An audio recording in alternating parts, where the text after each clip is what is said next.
I'm going to prove definitively that the elite have a pedo game.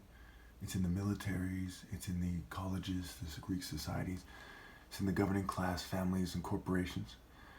I'm not a big fan of David Icke. Okay, he's a disinformation agent, but he almost nailed it on this issue when he said that in Babylon, the families that run the cults, he didn't say it that way, he said the royal family of Babylon intermarried with the families in Europe and became the governing class of the world. Okay, he's basically right. We look at it in terms of the people who, the cult and the governors of Babylon in the Mesopotamian region, the Middle East. Okay, we look at Inanna to Ishtar, okay, to Aphrodite synchronizing, merging, an amalgamation, a merger with Venus, okay, and this eventually becomes the image of the Virgin Mary. And these were the Greek cults that ran Greece and Rome, Greco-Roman cults, okay, that would become the statues and the images of the Christian figures.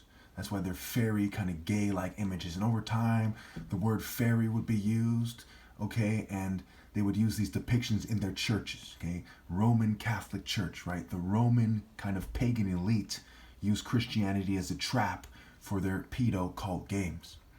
And the evidence is overwhelming. A lot of you say, well, wow, we heard a lot of this stuff. Well, look at the rate of child molestation. According to some sites, it's 1 in 3 females before the age of 18 gets abused. According to others, 1 in 4. I've seen everything from 8% of boys to 1 in 6, somewhere between 17 and 18%. Okay, so child molestation is a massive problem. Why are so many people inclined to abuse children? Those of us who aren't, like me, see that as crazy. It's hard to even fathom somebody who wants to abuse a child sexually.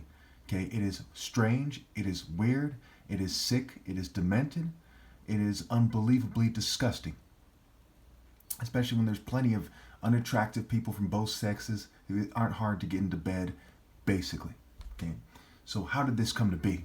Well, this is bred into them. It's epigenetics, it's cult, it's hereditary, it's learned behaviors, it's habitual over generations. Cult, culture, and cultivate. They cultivated. That's why it's called the vineyard of the Lord, the Garden of Eden. Okay, they're growing it, they're cultivating the crops. Okay, and the word grape is rape scrambled. Pirate is rape, it's scrambled. You see, this is a game to them. Ludus, love is a game. Sex is a game. Games they play. One of the Ludus games is a matchmaking kind of behind the scenes game that they played in Greece and Rome. It's pretty straightforward that it is a pedo game. And the word pedo is dope. Just like with grape, you turn the wine press into wine and get people drunk, right? Jesus with wine, Bacchus and Dionysus with wine, and so on and so forth. You get people drunk, okay, and you take advantage of them, right? That's why it's illegal to have sex with women when they're drunk, in most cases, basically, okay? Because they take advantage of them. So they say, how do they get them drunk and do it in a certain way, then get away with it? How do they give them drugs and turn them into drug addicts and take advantage of them, prostitute them, and so on and so forth? This is where these criminal cultures, these corporate cultures, these rape cult, these sex cult cultures come from. And the core of it is actually pedo.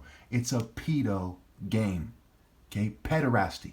The who's who in the elite and the behind the scenes and the main social controllers and celebrities, they're pedophile types people. And of course we have all kinds of celebrities and so on having come out and said they saw this and they were abused. Corey Feldman, or what his name was, 200 plus people abused them. These are pedophile groups. Society's run by pedophiles and they control reproduction, especially attractive women. And God forbids mankind to reproduce. That's why it says in Luke 23, it says, blessed are the childless wombs, women, the womb that never bore. That's why it says in Paul's letters, he says, don't reproduce, but if you can't contain yourself, get married, and so on and so forth. But he says, don't reproduce first and foremost, okay? Because it's a sick society. Now, obviously, people who are decent like me have been applying, I don't have any children, have been applying this lesson for a long time. So what happens when the righteous don't reproduce? Okay, like in Isaiah 57:58 says, the righteous are taken away and no one understands.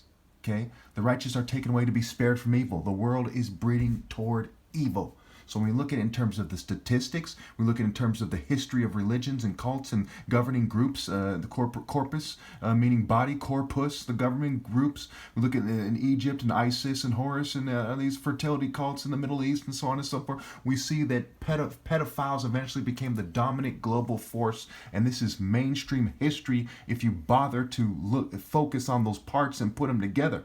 And it's certainly encyclopedia information that is readily available to everyone.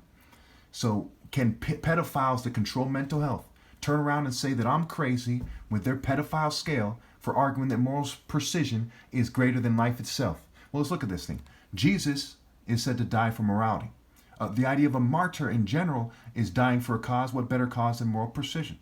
We look at The Last Samurai. We look at Braveheart. Look at the movie 300. Okay, is being someone who's willing to die for principle crazy? Or is being the pedophiles and the cowardly women that roll with the pedophiles and their servants and pretend that I'm wrong and pretend that I'm crazy?